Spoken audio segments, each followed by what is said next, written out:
పిలిచి ప్రతి ముత్తైదు అంబను కాదే కవిచేది తన మదిలోని కలకలనన్ని అమ్మలకేగ తెలిపేది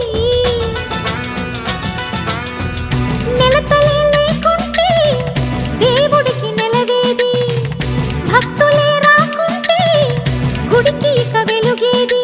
దయతోటి కుంకుమ పూలు అక్షింతలు మనమంతా ఇవ్వాలి తన తాళి నిలపాలి తాళి కాచి ముత్తైదా